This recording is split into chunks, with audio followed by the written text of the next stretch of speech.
We guide you through how to create a WorldRemit account.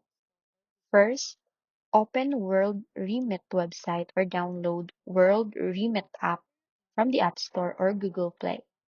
Tap or click Sign up or create account to begin.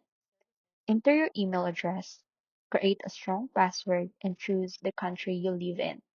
Next, fill in your personal information, including your full name, date of birth, phone number, and home address exactly as they appear on your official ID.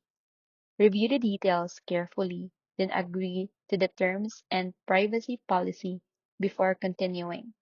In some regions, WorldRemit may ask you to verify your email address by clicking confirmation link sent to your inbox, depending on your country and the services you want to use. You may also need to complete identity verification by uploading a valid government ID and in some cases a selfie for security purposes. Once your account is verified, sign into your new WorldRemit account and your recipient's information.